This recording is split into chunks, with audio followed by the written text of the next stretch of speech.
The Saints and the Vikings. Stop me if you've heard this one before. Stay tuned. Our first ACME Oyster House afternoon wrap of the new week is next.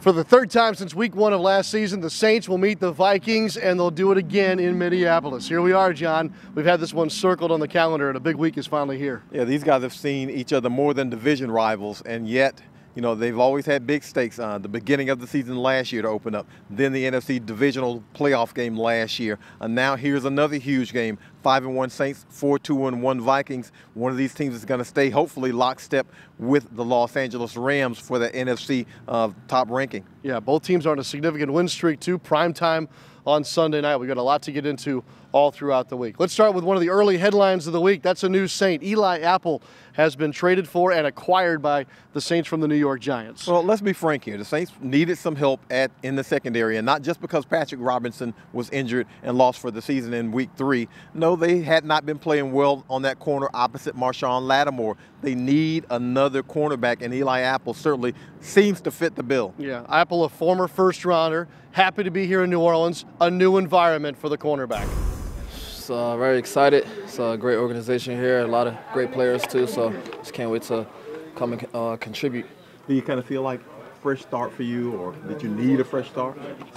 I wouldn't necessarily say I needed it, but it's great to have one right now. It's the timing works, so I'm just going with it, and I'm just going to do whatever I can to make this a better ball team. Apple is another Ohio State Buckeye to join this Saints defense. There's a lot of them back there in the secondary, including now his new teammate, again, Marshon Lattimore. They played 2 years together at Ohio State. Lattimore thinks that recognition of each other will help in speeding up the process of getting Apple ready for the game field on the New Orleans side. I played with him for, 2 years, and I know what he's capable of. I know his skill set, and he's a great player, big player, and, strong, got good feet. And, we're going to get him right. AZ definitely going to get him right. So. What's realistic for him to get up to speed as to what you all know about playing in this defense? Realistic, I mean, it's simple, really. Like, the defense is not that hard once you know what's going on. But it's gonna take some time just to get everything down pat, because it is like little things that he's gonna need to know, just with checks and adjustments. I mean, that's the main thing. But as far as the calls, it's not that many. Lattimore and Apple and all others on defense, John, are up against a wide receiving core for the Minnesota Vikings that's proven, including Stephon Diggs, and then Adam Thielen, who's putting together a record-type season. Yeah, these guys are big, Thielen, and they're fast, Diggs, and they really have given a lot of teams trouble, not just the Saints, but they're really nice targets for quarterback Kirk Cousins. There's a reason they gave Kirk Cousins that guaranteed contract for $85+ million, and he's got a couple of guys who can really catch it for him. All right, let's flip sides here. Let's go to the Saints offensively.